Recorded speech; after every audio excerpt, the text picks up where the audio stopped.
a kid, you get asked this one particular question a lot. It really gets kind of annoying. What do you want to be when you grow up? Now, adults are hoping for answers like, I want to be an astronaut, or I want to be a neurosurgeon. You adults and your imaginations. Kids, they're most likely to answer with pro skateboarder, surfer, or Minecraft player. I asked my little brother and he said, seriously, dude, I'm 10. I have no idea. Probably a pro skier. Let's go get some ice cream. See, us kids are going to answer with something we're stoked on, what we think is cool, what we have experience with. And that's typically the opposite of what adults want to hear. But if you ask a little kid, sometimes you'll get the best answer. Something so simple, so obvious, and really profound. When I grow up, I want to be happy. For me, when I grow up, I want to continue to be happy, like I am now. I'm stoked to be here at TEDx. I've been watching TED videos for as long as I can remember, but I never thought I'd make it on stage here so soon. I just became a teenager, and like most teenage boys, I spend most of my time wondering, how did my room get so messy all on its own? Did I take a shower today? And the most perplexing of all, how do I get girls to like me? Neuroscientists say that the teenage brain's pretty weird. Our prefrontal cortex is underdeveloped, but we actually have more neurons than adults, which is why we can be so creative and impulsive and moody and get bummed out. But what bums me out is to know that a lot of kids today are just wishing to be happy, to be healthy, to be safe, not bullied, and be loved for who they are.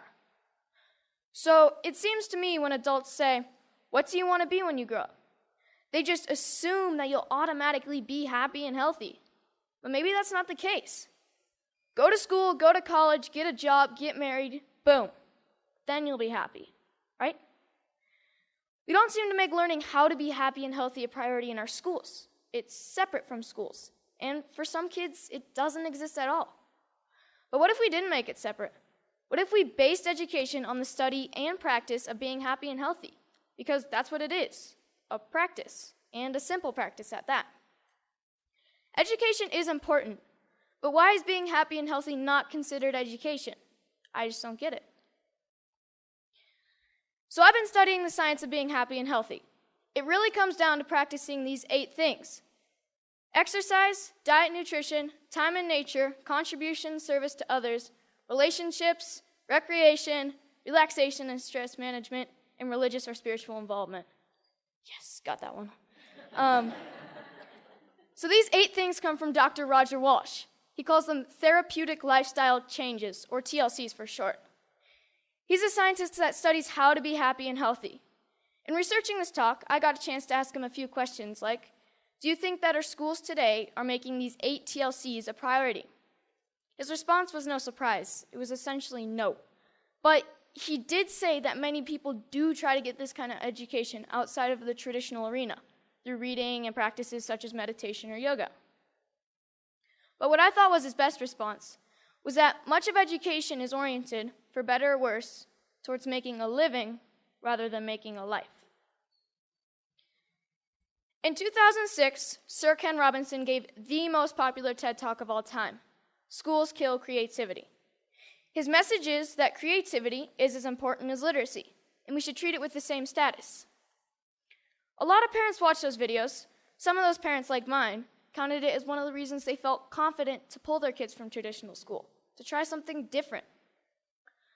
I realize I'm part of this small but growing revolution of kids who are going about their education differently. And you know what? It freaks a lot of people out. Even though I was only 9 when my parents pulled me out of the school system, I can still remember my mom being in tears when some of her friends told her she was crazy and it was a stupid idea. Looking back, I'm thankful she didn't cave to peer pressure, and I think she is too. So out of the 200 million people that have watched Sir Ken Robinson's talk, why aren't there more kids like me out there?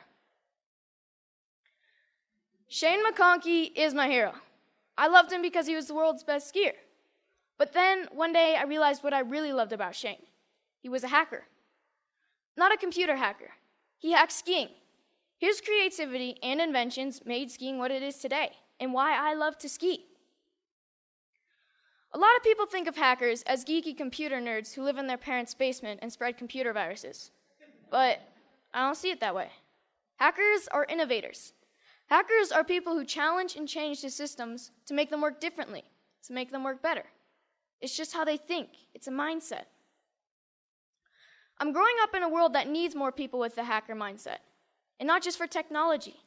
Everything is up for being hacked, even skiing, even education. So whether it's Steve Jobs, Mark Zuckerberg, or Shane McConkey, having the hacker mindset can change the world. Healthy, happy, creativity, and the hacker mindset are all a large part of my education. I call it Hackschooling. I don't use any one particular curriculum, and I'm not dedicated to any one particular approach. I hack my education. I take advantage of opportunities in my community and through a network of my friends and family. I take advantage of opportunities to experience what I'm learning, and I'm not afraid to look for shortcuts or hacks to get a better, faster result. It's like a remix or a mashup of learning. It's flexible, opportunistic, and it never loses sight of making happy, healthy, and creativity a priority. And here's the cool part, because it's a mindset, not a system. Hackschooling can be used by anyone, even traditional schools. So what does my school look like? Well, it looks like Starbucks a lot of the time. But like most kids, I study a lot of math, science, history, and writing. I didn't used to like to write because my teachers made me write about butterflies and rainbows, and I wanted to write about skiing. It was a relief when my good friend's mom started the Squaw Valley Kids Institute, where I got to write through my experiences and my interests, while connecting with great speakers from around the nation, and that sparked my love of writing. I realized that once you're motivated to learn something, you can get a lot done in a short amount of time, and on your own. Starbucks is pretty great for that. Hacking physics was fun. We learned all about Newton and Galileo, and we experienced some basic physics concepts like kinetic energy through experimenting and making mistakes. My favorite was the giant Newton's cradle that we made out of bowling balls, bocce balls. We experimented with a lot of other things like bowling balls and even giant jawbreakers. Project Discovery's ropes course is awesome and slightly stressful. When you're 60 feet off the ground, you have to learn how to handle your fears, communicate clearly, and most importantly, trust each other. Community organizations play a big part in my education. At High Fives Foundation's Basics program, being aware and safe in critical situations, we spent a day with the Squaw Valley Ski Patrol to learn more about mountain safety. Then the next day, we switched to science of snow, weather, and avalanches. But most importantly, we learned that making bad decisions puts you and your friends at risk. Young Chautauqua brings history to life. You study a famous character in history until you can stand on stage and perform as that character and answer any question about their lifetime.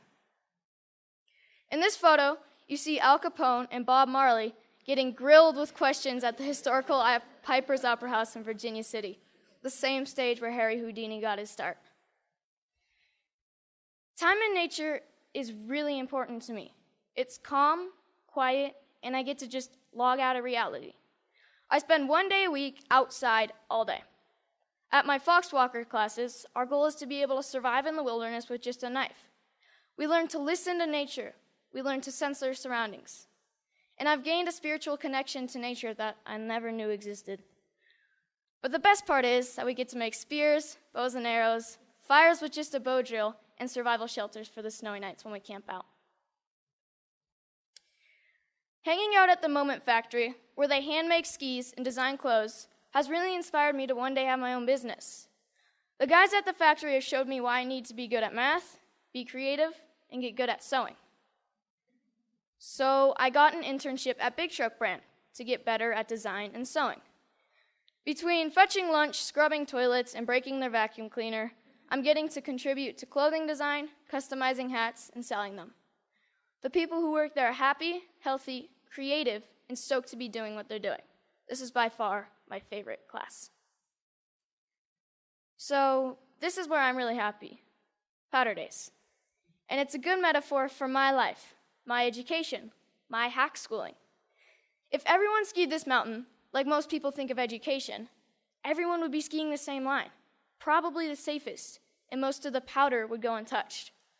I look at this and see 1,000 possibilities. Dropping the cornice, shredding the spine, looking for a tranny from cliff to cliff. Skiing to me is freedom, and so is my education. It's about being creative, doing things differently. It's about community and helping each other. It's about being happy and healthy among my very best friends. So I'm starting to think I know what I might want to do when I grow up. But if you ask me, what do I want to be when I grow up? I'll always know that I want to be happy. Thank you.